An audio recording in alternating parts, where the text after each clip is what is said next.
یہ آیت ہم اہل ایمان پر کیا ذمہ داریاں عائد کر رہی ہے؟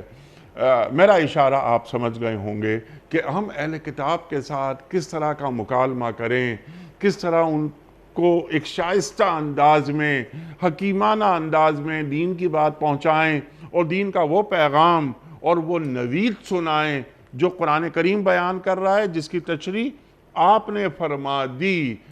تو یہ یا ایھا الرسول بلغ ما انزل الیک من ربک، اے میرے رسول صلی اللہ علیہ وآلہ وسلم پہنچا دیجئے، ابلاغ کر دیجئے اس چیز کا جو اللہ کی جانب سے آپ پر نازل ہوئی۔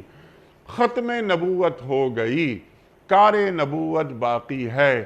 آج ہم اہل ایمان کی کیا ذمہ داری ہے کہ کم از کم یہ اہل کتاب، اللہ مسیحی تو بہت قریب ہیں، مسیحیوں کے تعلق سے قرآن کریم بہت نرمی کی بات کرتا ہے۔ آپ تو ڈاکٹر صاحب ہمارے استاد ہیں، قرآن کریم کی کیسی کیسی آیات ہیں کہ ان میں وہ لوگ بھی ہیں جو راتوں کو اٹھتے ہیں، قسیسین ہیں وغیرہ وغیرہ۔ تو مسیحی بہت بڑی تعداد میں دنیا میں موجود ہیں، تو ہم بہت ہی انکسار کے ساتھ، ادب کے ساتھ، شائستگی کے ساتھ دین کا پیغام حکیمانہ انداز میں، دلنشیں انداز میں ان تک کیسے پہنچا سکتے ہیں؟ ہمیں کیا کرنا چاہیے؟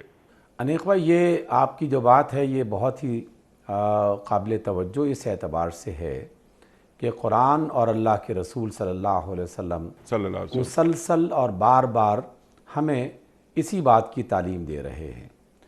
انسانی دنیا میں جتنے بھی انسان ہیں ان کے ساتھ معاملہ اور تعلق اور رشتہ بنانے کے لیے اللہ تعالیٰ نے مختلف قسم کے ضابطے طے کیے، اور اس میں ایک ضابطہ تو ایسا ہے کہ جس میں سارے کے سارے انسان ہونے کے ناطے سے ایک دوسرے کے قریب ہیں، اور اس لیے ہر ایک انسان کا احترام، اسے اللہ تعالیٰ کی بات پہنچانا، اس کے اچھے معاملات میں اس کے ساتھ تعاون کرنا، اس کے غلط معاملات میں اس سے الگ رہنا، یہ ایک بنیادی تعلیم دی گئی۔ اس کے ساتھ ساتھ ڈاکٹر صاحب آپ کی اجازت سے ان کے ذہنوں میں جو ہمارے حوالے سے غلط فہمیاں ہیں ان کو نکالنا۔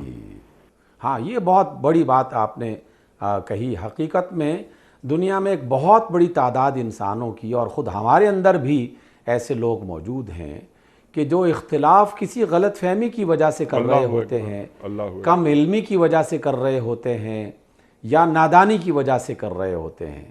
اور اگر میں اپنی ذات میں خود سے فیصلہ کر لوں کہ فلاں شخص تو کبھی ہدایت پا ہی نہیں سکتا، تو یہ میری غلطی ہوگی، مجھے اس سے اپنے آپ کو بچانا چاہیے۔